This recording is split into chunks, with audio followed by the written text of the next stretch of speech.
আসসালামু আলাইকুম রহমতুল্লাহ।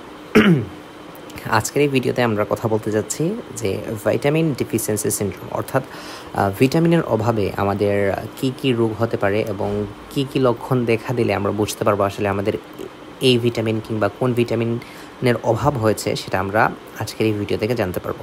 এই ভিডিওটা মূলত আমাদের এইচএসসি স্টুডেন্ট যারা আছো, যারা এইচএসসি পড়ালেখা করছো, কর্মমুখী রসায়নের একটা পার্ট, কর্মমুখী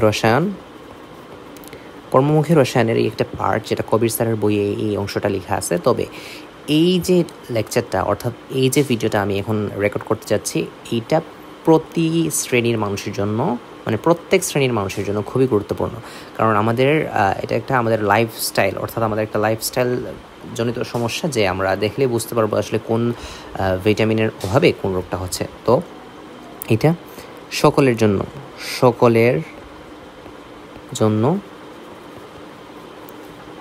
দেখা, সকলের জন্য প্রযোজ্য, লিখি সকলের জন্যই প্রযোজ্য। প্রযোজ্য বানান হলো কিনা আল্লাহ জানে। যাই হোক, সকলের জন্য প্রযোজ্য। এখন আমি বলছি যে এই যে ভিডিওটা আমাদের প্রত্যেকেরই জানা জরুরি যে আমাদের বডিতে কোন ভাইটামিনের অভাবে কোন রোগটা হচ্ছে। যাই হোক, কথা না বাড়িয়ে ভিডিওটা শুরু করা যাক। আজকের ভিডিওটি দেখলে যারা এইচএসসি ক্যান্ডিডেট আছো তাদের জন্য এই অংশটা খুবই গুরুত্বপূর্ণ। যারা মেডিকেল অ্যাডমিশন টেস্ট দিবা এবং মেডিকেলে পড়তে যাচ্ছ তাদের জন্য তো ভেরি ভেরি ইম্পর্টেন্ট, কারণ তোমরা এইগুলো নিয়েই ডিল করতে যাচ্ছ সামনে। তো যাই হোক, এই ভিডিওটা সবার জন্যই গুরুত্বপূর্ণ। আমাদের একটা অত্যাবশ্যকীয় উপাদান হচ্ছে আমাদের বডির, সেটা হচ্ছে ভাইটামিন। এখন আসি আমাদের ভাইটামিন তো আমরা জানি vitamin A, B complex, C, D, E এরকম ভাইটামিন হতে পারে। তো এখন আমাদের এই যে ভিটামিন এ দিয়ে শুরু করি। এই যে ভাইটামিন এ, এই ভাইটামিন এর আরও একটা নাম হচ্ছে রেটিনল। এটা হচ্ছে রেটিনল, কিংবা এটাকে বিটা ক্যারোটিনও বলা হয়। রেটিনল, আচ্ছা, বিটা ক্যারোটিন অথবা রেটিনল। এই ভাইটামিন এ কি করে আমাদের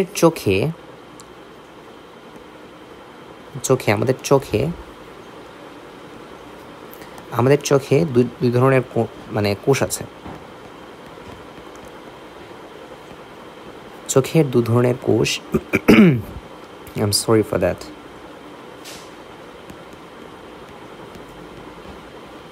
চোখের যে দু ধরনের কোষ, এটা হচ্ছে, একটা হচ্ছে রড কোষ এবং আরেকটা হচ্ছে কোন কোষ। এই রড কোষটা মূলত আমাদেরকে যে দেখতে, অর্থাৎ আমরা যে দেখছি, এই দুইটা কোষই মূলত আমাদের দর্শনে কাজে লাগে। একটা হচ্ছে রঙিন ভিশন দেখার জন্য আমাদের রড কোষ ব্যবহার হয়, কোন কোষটা হচ্ছে আমাদের সাদা কালো ভিশনের জন্য ব্যবহার হয়। এই যে রড কোষ এবং কোন কোষ, এই রড কোষ এবং কোন কোষের মধ্যে একটা কেমিক্যাল থাকে। এর মধ্যে একটা কেমিক্যাল হচ্ছে রডপসিন এবং কোন কোষের জন্য থাকে আয়োডপসিন। এই যে রডপসিন এবং আয়োডপসিন ফর্ম করতে এই রেটিনলটা গুরুত্ব পালন করে। এই যে রেটিনলটা এই রড কোষ এবং কোন কোষ গঠনে, রড কোষ এবং কোন কোষের যে রডপসিন এবং আয়োডপসিন উপাদান, এই দুটা গঠনে ভূমিকা রাখে। তো যেহেতু এইগুলো গঠনে ভূমিকা রাখে, তাহলে অবশ্যই এটা আমাদের ভিশনে কোনো একটা গুরুত্বপূর্ণ ভূমিকা পালন করে, এটা আমরা বুঝতে পারলাম। এখন যদি দেখি যে আমাদের যে কীভাবে বুঝবো যে আমাদের এই ভাইটামিন এর ডিফিসিয়েন্সি আছে। এই যে এইখানে দেখা যাচ্ছে, আচ্ছা আমি মার্কারটা লাল মার্ক করি। এই যে দেখা যাচ্ছে এখানে এই যে রোগটা, এই রোগটা হচ্ছে জেরপ্থ্যালমিয়া রোগ। এখানে দেখা যাচ্ছে যে রোগীর চোখটা লাল হয়ে গেছে, তাই না? এই চোখটা লাল হয়ে যাচ্ছে এবং এক্ষেত্রে চোখের পানিটা কমে আসে,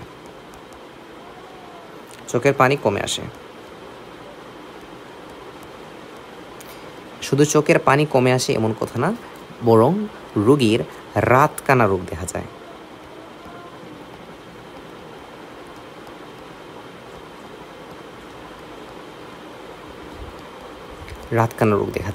এবং এই যে রোগটা, এই রোগটার নাম হচ্ছে জেরপ্থ্যালমিয়া। আচ্ছা, এই হচ্ছে। এখন আসা যাক যে ভাইটামিন এ যদি আমাদের শরীরের মধ্যে ঘাটতি দেখা যায় তাহলে কোন কোন খাবারের মধ্যে আমরা ভাইটামিন এ পেতে পারি। ঘাটতি দূরে আমাদের মাছ, মাংস, ডিম, যে মাছ, মাংস, তারপর হচ্ছে ডিম, কলিজা, এই যে বিভিন্ন মুরগির কিংবা গরুর কলিজা এবং পনির বা মাখন জাতীয় খাবার এই ভাইটামিন এর ডিফিসিয়েন্সিটা দূর করতে পারে। তাহলে ভাইটামিন এটা কি? রেটিনল, যেটা আমাদের চোখের রড কোষ এবং কোন কোষে আয়োডপসিন এবং রডপসিন উপাদান গঠনে সাহায্য করে, এবং এটা আমাদের এটার অভাব হলে আমাদের দেখা যায় যে কি আমাদের জেরোফথ্যালমিয়া দেখা যায়, রাতকানা রোগ দেখা যায়। এবং এটা নিরাময়ের জন্য আমরা এই যে মাছ, মাংস, ডিম, পনির, এগুলা কলিজা এগুলো খেতে পারি। এখন আসা যাক ভাইটামিন B2। ভাইটামিন B2 যে উপাদানটা আছে, এই ভাইটামিন B2-র নাম হচ্ছে আমাদের থায়ামিন। এই যে ভাইটামিন B2, ভাইটামিন B2-র নাম হচ্ছে থায়ামিন। এই যে রোগটা এখন আমরা দেখতে পাচ্ছি ভাইটামিন B2-র অভাবে এই রোগটা হয়। এই ভাইটামিন B2-র অভাবে যে রোগটা দেখা যাচ্ছে এই রোগটার নাম হচ্ছে ভেরিবেরি। এই রোগটা হচ্ছে ভেরিবেরি। রোগের দিকে তাকালে বোঝা যাচ্ছে যে কি মূলত রোগীর দিকে তাকালে বোঝা যাচ্ছে কি রোগীর এই যে কনফিউশন, বেশ একটা কনফিউশন তৈরি হচ্ছে। এটা কিন্তু ভেরি ভেরি ইম্পর্ট্যান্টও যে এই রোগটা বোঝা। তাছাড়া হচ্ছে আমাদের ওই যে দেখা যাচ্ছে রোগীর উইকনেস বিল্ড করছে, বেশ দুর্বল হয়ে যাচ্ছে রোগী। তাছাড়া দেখা যাচ্ছে এই যে আমাদের অনেক মাসলগুলা ব্যথার জন্য ফুলে যাচ্ছে। এই যে পায়ের গোড়ালি দেখা যাচ্ছে কীরকম হয়ে গেছে, তাই না? এই লক্ষণগুলা দেখা গেলে আমরা বুঝতে পারবো যে রোগীর হচ্ছে ভেরিবেরি রোগটা আছে, এবং এই ভেরিবেরি রোগের ট্রিটমেন্টটা হচ্ছে থায়ামিন অর্থাৎ ভিটামিন B1-এর অভাবে এই রোগটা হয়ে থাকে। এবং এই রোগটা নিরাময়ে আমাদের ভাইটামিন B1, B2 বললাম নাকি আগে একটু আমি জানি না, B1-এর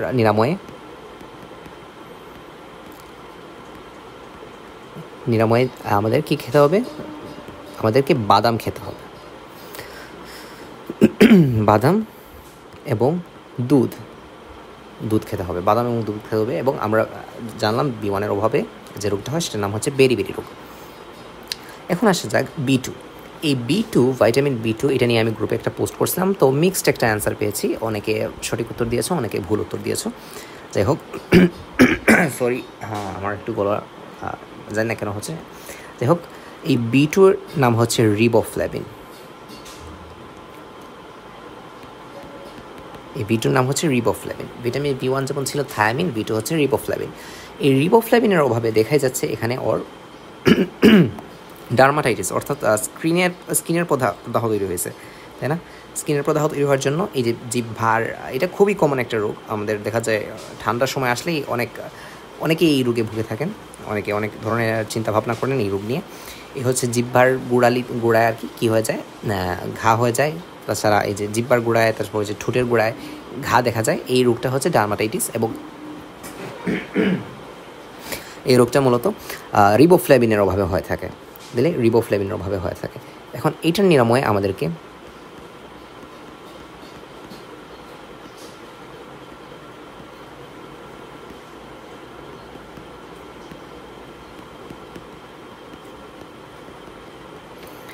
রিবোফ্ল্যাভিন ঘাটতি রোধে আমাদের কী খেতে হবে? আমাদের দুধ, মাংস, ডিম এগুলো খেতে হবে।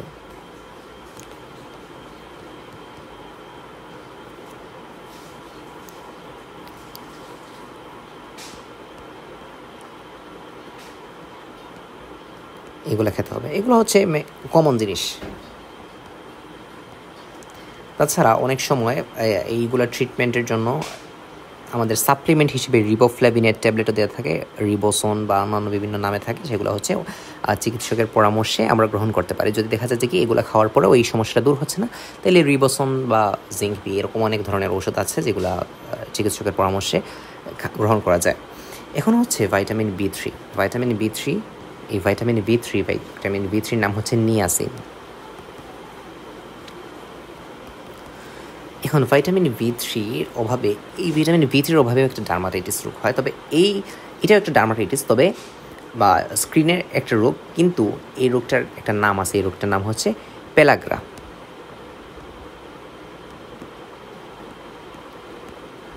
এই রোগটার নাম হচ্ছে পেলাগ্রা। এই রোগের ক্ষেত্রে কি হয়, এই রোগী যদি কখনো রোদের মধ্যে যায়, তাহলে রোদের যে তাপমাত্রা, রোদের টেম্পারেচারটার জন্য রোগীর গায়ে এরকম ফুসকুড়ি ফুসকুড়ি দেখা যায়। এই জিনিসটা ইন্ডিকেট করে যে রোগীর মধ্যে ভাইটামিন B3 অর্থাৎ নিয়াসিনের ঘাটতি আছে। যদি নিয়াসিনের ঘাটতি থাকে তাহলে আমরা অনেক সময় যে আগের মতোই দুধ ডিম এগুলো খেয়ে আমরা ঘাটতি দূর করতে পারি। তবে এই যে সাপ্লিমেন্টও আছে কিন্তু নিয়াসিনের জন্য, শুধু নিয়াসিনের জন্য না, সব ভাইটামিনের জন্যই সাপ্লিমেন্ট আছে। এই যে টেনশনের কিছু নেই। যদি রোগ, এটা কিন্তু জাস্ট আমি দেখানোর জন্য দিছি, এটা কোনো রিকমেন্ডেড না আর কি, জাস্ট আমার স্লাইডটা বানাতে মনে হলো যে এটা জাস্ট একটা নিয়ে আসলে সুন্দর লাগবে, এই জন্য। এটা অবশ্যই চিকিৎসকের পরামর্শ অনুযায়ী সাপ্লিমেন্ট গ্রহণ করা যাবে। এখন আসি ভাইটামিন B5। এই যে ভাইটামিন B5টার নাম হচ্ছে আমাদের পেন্টাথনিক অ্যাসিড। ভাইটামিন B5 এর নাম হচ্ছে পেন্টাথনিক অ্যাসিড। এই ভাইটামিন B5 এর অভাবে অনেক সময় দেখা যায় যে আমাদের কি হয়ে যাচ্ছে, এটা আসলে ওই সিগনিফিকেন্সটা বোঝা যায় না। অনেক সময় শরীরের ওজন হ্রাস হয়ে যায় বা বিভিন্ন ধরনের রক্ত স্বল্পতা দেখা যেতে পারে, বা অনেক সময় দেখা যেতে পারে আমাদের যে পায়ে ঠিকঠাক কোনো শক্তি পাচ্ছি না, এরকম অনেকটা হতে পারে। তো এই ভাইটামিন B5 ওই ধরনের মানে ইন্ডিভিজুয়াল কোনো কি নাই, যেমন এখানে ডার্মাটাইটিস ছিল, এখানে বেরি ছিল, ওইভাবে কোনো কি নাই, মানে নির্দিষ্ট কোনো রোগ নাই। এখন যদি বলতে যাই ভাইটামিন B6 এর নাম হচ্ছে পাইরোডক্সিন।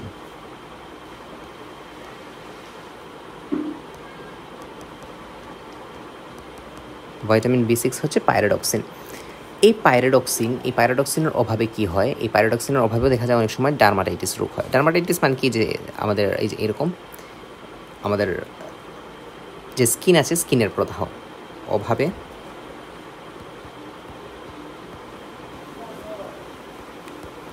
ডার্মাটাইটিস হয়ে থাকে। এখন আসি যে এটার ঘাটতি দূর করতে, ওই আগের মতোই ঘাটতি দূর করতে আমাদের কলিজা, সিম,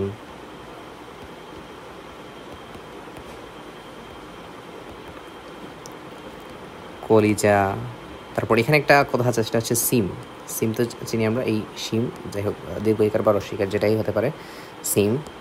এই সিমটা মনে রাখা যায়, দুধ খেতে হবে।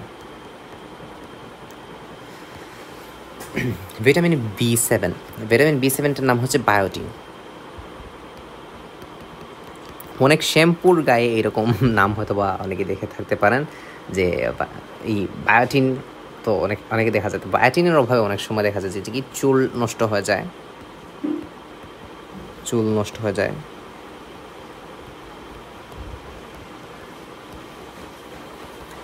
তাছাড়া ডার্মাটাইটিস হতে পারে।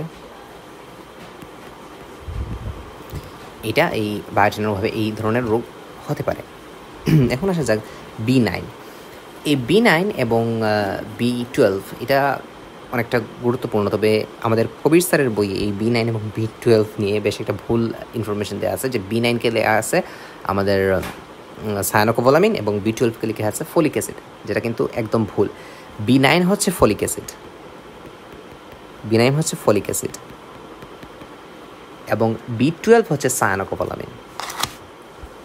B12 হচ্ছে আমাদের সায়ানোকোভোলামিন।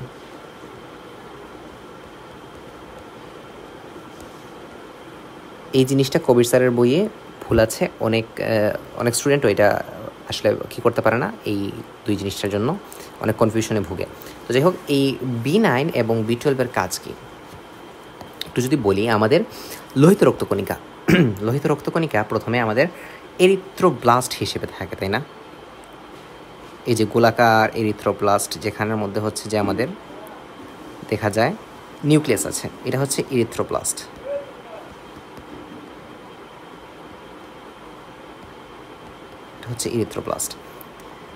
এই এরিথ্রোব্লাস্টটা যখন এরিথ্রোসাইটে পরিণত হয়, অর্থাৎ লোহিত রক্তকণিকা নিউক্লিয়াস, এই নিউক্লিয়াসটা বের হয়ে গিয়ে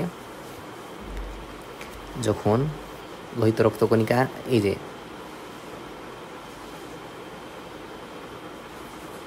এই যে এর নিউক্লিয়াসটা অপসারণ হওয়ার পর যখন এরিথ্রোসাইটে পরিণত হয়,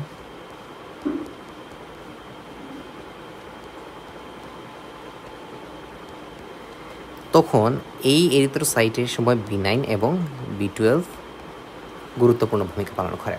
তাইলে এখন দেখা যাচ্ছে এরিথ্রোব্লাস্ট থেকে এরিথ্রোসাইটে কনভার্ট হতে আমাদের B9 এবং B12 ভূমিকা রাখে। যদি B9 এবং B12 এর ঘাটতি দেখা যায় তাহলে অবশ্যই এই এরিথ্রোসাইটগুলো তৈরি হবে না, বরং আমাদের বডিতে এরিথ্রোব্লাস্টের পরিমাণটা বেড়ে যাবে, তাই না? তাহলে এরিথ্রোব্লাস্টের পরিমাণ যদি বেড়ে যায় তাহলে দেখা যাবে কি আমাদের রক্তাল্পতা দেখা যাবে।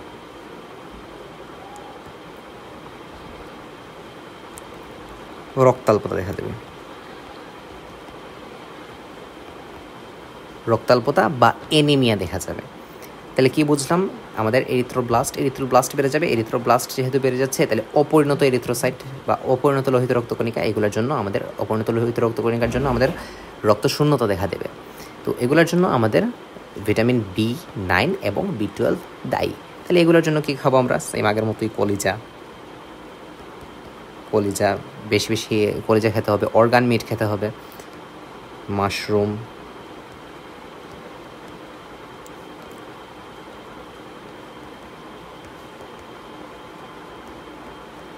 এখন আসি ভাইটামিন B/C। এই যে ভাইটামিন B/C যেটা আছে, ভাইটামিন B/C এর নাম হচ্ছে আমাদের অ্যাসকর্বিক অ্যাসিড। অনেকেই জানার কথা এটা।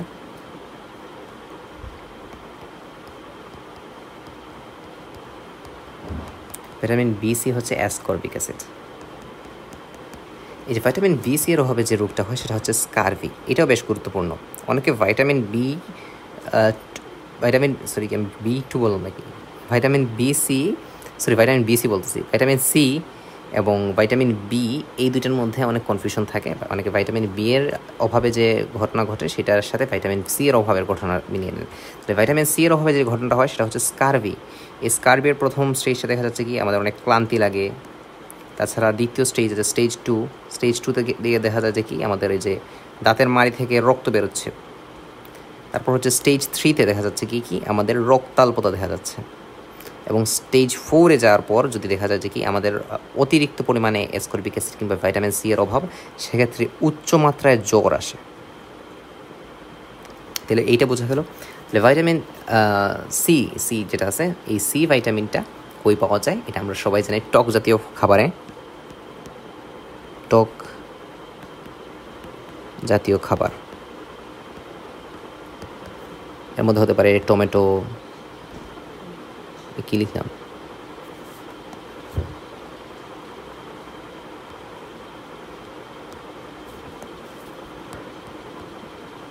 টমেটো, তারপর হতে পারে আমাদের কমলা,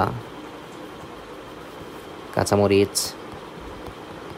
এটা অবশ্য আমরা সবাই জানি এগুলা। ভিটামিন বি বলি শুধু, ভাইটামিন C এর অভাবে হওয়া ঘটনাগুলো। এখন আসি ভাইটামিন ডি। এই ভাইটামিন ডি এর একটা নাম আছে, প্রতিটার নাম আছে। ভাইটামিন ডি এর নাম হচ্ছে কোলিক্যালসিফেরল। কোলিক্যালসিফেরল অথবা এটাকে আর্গাস্টেরল নামেও ডাকা হয় অনেক সময়। ভাইটামিন ডি এর অভাবে যে রোগটা হয়, এই রোগটার নাম হচ্ছে আমাদের রিকটাস বা রিকেটস বলা হয় অনেক সময়। রিকেটস। এই রিকেটস রোগের ক্ষেত্রে দেখা যায় যে এই বাচ্চার পাটা কীভাবে বেঁকে যাচ্ছে দেখা যাচ্ছে না? এই বাচ্চার ক্ষেত্রে পাটা বেঁকে যাচ্ছে এবং এখানে যদি একটা এক্সরে করা হয় তাহলে এইভাবে দেখা যায় যে এই হাড়গুলা ভেঙে যাচ্ছে। এটা হচ্ছে বাচ্চাদের ক্ষেত্রে রিকেটস দেখা যায়। তবে যদি পূর্ণবয়স্ক মানুষের দেখা যায় তাহলে পূর্ণবয়স্ক মানুষের ক্ষেত্রে অস্ট্রিওম্যালেশিয়া নামে একটা রোগ দেখা যায়। তাহলে ভাইটামিন ডি এর অভাবে অস্ট্রিওম্যালেশিয়া অথবা রিকেটস দেখা যায়। বাচ্চাদের ক্ষেত্রে রিকেটস, বড়দের ক্ষেত্রে অস্ট্রিওম্যালেশিয়া। সিমটমসগুলো প্রায় এরকমই, অনেকটা কাছাকাছি। অস্ট্রিওম্যালেশিয়ার ক্ষেত্রে অস্থিগুলা কী হয়ে যায় এরকমই, মানে বুঝাতে পারছি না বিষয়টা। যদি ছবি থাকতো তাহলে হয়তো বুঝাতে পারতাম, তবে অনেকটা ঘটনাটা এরকমই। এখন এগুলার ঘাটতি দূরে কী হয়? ঘাটতি দূরে আমাদেরকে খেতে হবে কি? দুধ খেতে হবে। দুধ কিন্তু ভাইটামিন ডি এর একটা বেশ ভালো একটা সোর্স। ভিটামিন ডি এর অভাবে আমাদের দুধ খেতে হবে। তারপর আমাদের কোড লিভার তেল, এগুলা খেতে হবে। আচ্ছা, এখন আসি ভাইটামিন ই। ভাইটামিন ই তো আমরা জানি টোকোফেরল, টোকোট্রাইনল, এগুলো হচ্ছে ভাইটামিন ই। ভাইটামিন ই বলতে পারি টোকোফেরল অথবা টোকোট্রাইনল। এটার আবার সাবটাইপ আছে আলফা, বিটা, তারপর হচ্ছে গামা, ডেল্টা, এরকম সাবটাইপ আছে। তো এই ভাইটামিন ই এর অভাবে যেটা হয়, চুল পড়ে যায়, চুল পড়া রোগ হয়। এটা অনেকেরই সমস্যা, চুল পড়া। এই চুল পড়া রোগের অভাবে চুল পড়া ভিটামিন ই এর অভাবে চুল পড়া রোগ হয়ে থাকে। তো কারো চুল পড়ে গেলে তাহলে তোমরা অবশ্যই আপনারা ভাইটামিন ই অথবা টোকোফেরল, টোকোট্রাইনল এগুলোর সাপ্লিমেন্ট খেতে পারেন। টোকোসফট নামে অনেক কি আছে, ক্যাপসুল আছে, এগুলো খেতে পারেন অবশ্যই চিকিৎসকের পরামর্শ অনুযায়ী। এরা হচ্ছে শেষ ভিটামিন, সেটা হচ্ছে আমাদের ভাইটামিন কে, বা এটাকে বলা হয় ফাইলোকুইনন। ফাইলোকুইনন বলে, অনেকে ফিলোকুইনন বলে।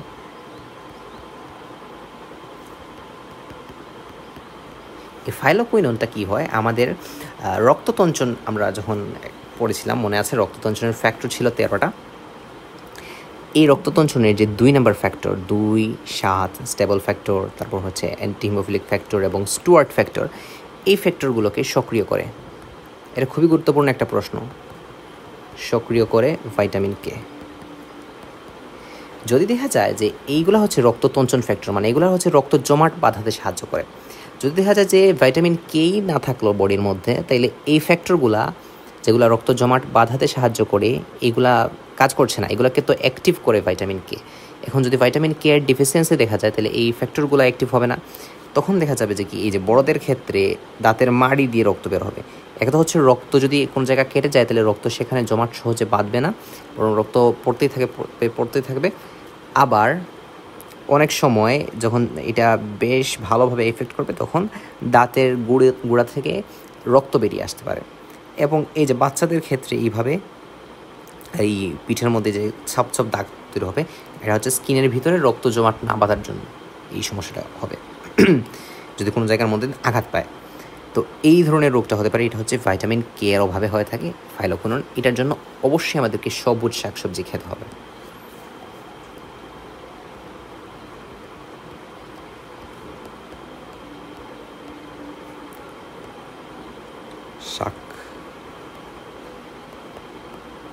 শাকসবজি খেতে হবে। এই ছিল মোটামুটি আমাদের প্রতিটা ভাইটামিন এবং ভাইটামিন নিয়ে আলোচনা, ভাইটামিন ডিফিসিয়েন্সি রোগ নিয়ে আলোচনা। তো আমি চেষ্টা করেছি আমার লেভেল থেকে বোঝানোর, এবং এগুলা হচ্ছে যদি দেখা যায় যে কি আপনাদের খাবার দিয়েও ট্রিটমেন্ট করা যাচ্ছে না, সেক্ষেত্রে অবশ্যই সাপ্লিমেন্ট চিকিৎসকের পরামর্শ অনুযায়ী গ্রহণ করতে পারেন। এবং সাপ্লিমেন্টগুলো সাধারণত ভাইটামিনের সাপ্লিমেন্টগুলো সাইড এফেক্টস থাকে না। তো এই হচ্ছে ভাইটামিনের অভাবজনিত রোগ। যারা এইচএসসিতে আছো, তারা কর্মমুখী রসায়ন চ্যাপ্টারটাতে এই ভাইটামিন ডিফিসিয়েন্সি নিয়ে পড়বা। আবার এই ভাইটামিন ডিফিসিয়েন্সিটা তোমাদের যারা মেডিকেল অ্যাডমিশন টেস্ট দেবা এবং মেডিকেলে পড়তে যাবে, তাদের জন্য খুবই গুরুত্বপূর্ণ একটা পার্ট। তো সবাই ভালো থাকবেন, ধন্যবাদ সবাইকে।